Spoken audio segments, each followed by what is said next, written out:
Welcome back everyone. As you know, in my previous video I have talked about the beginning of the Cold War and how it has started. Today I am going to continue to present you other main events of the Cold War and how it has ended in 1991. So let's get started. The Red Scare.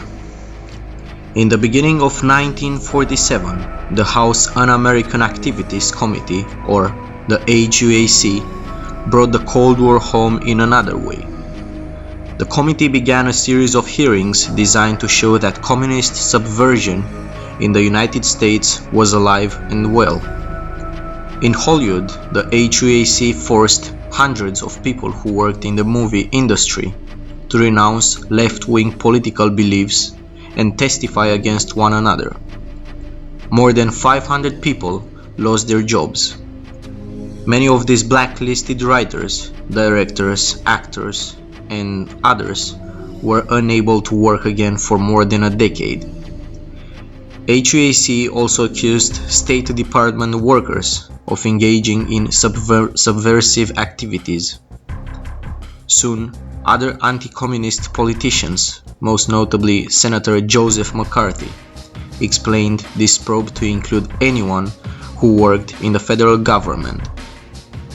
Thousands of federal employees were investigated, fired, and even prosecuted. As this anti-communist hysteria spread throughout the 1950s, liberal college professors lost their jobs. People were asked to testify against colleagues, and loyalty oaths became commonplace.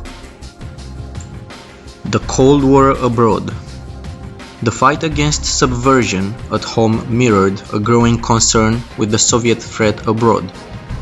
In June 1950, the first military action of the Cold War began when the Soviet-backed North Korean People's Army invaded its pro-Western neighbor to the south. Many American officials feared this was the first step in a communist campaign to take over the world and deemed that non-intervention was not an option.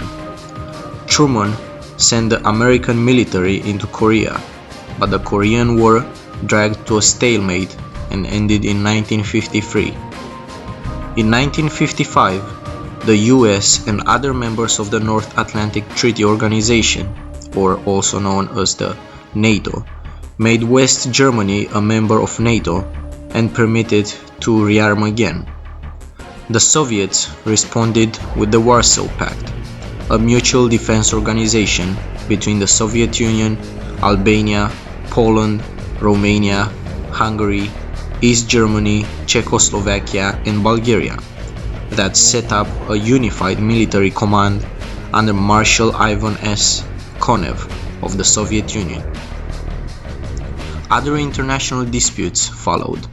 In the early 1960s, President Kennedy faced a number of troubling situations in his own hemisphere.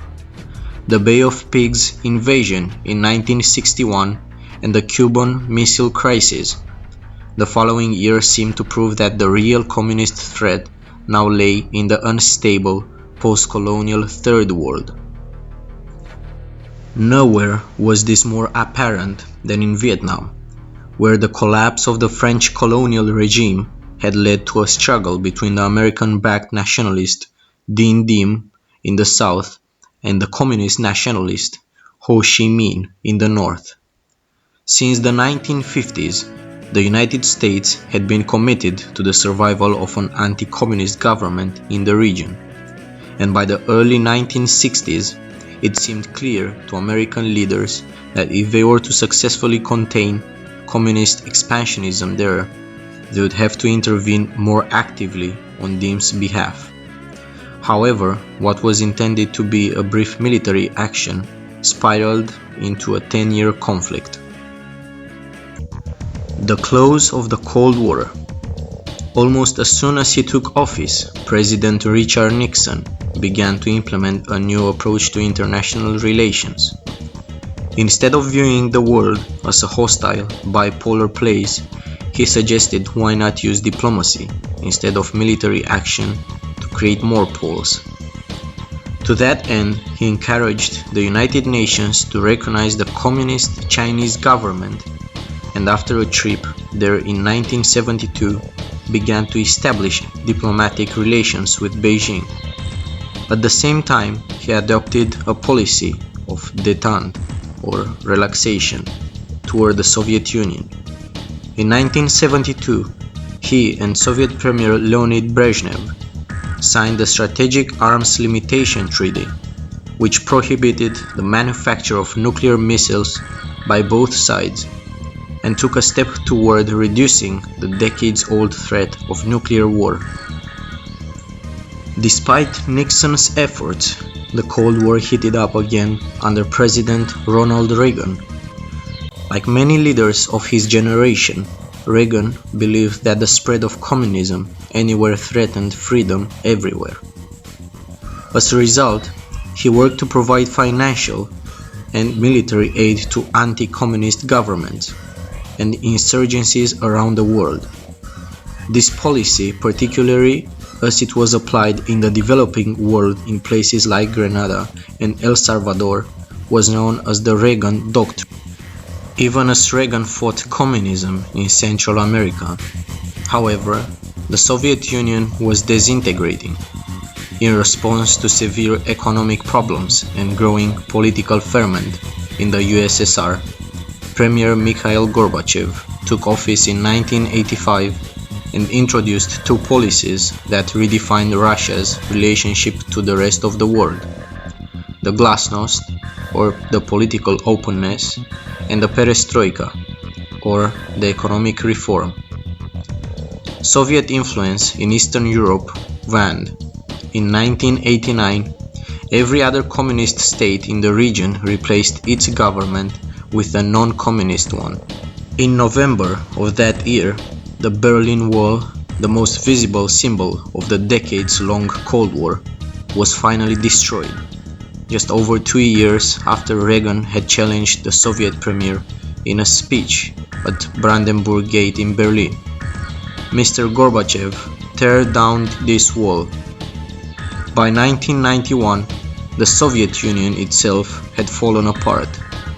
The Cold War was over. Closed.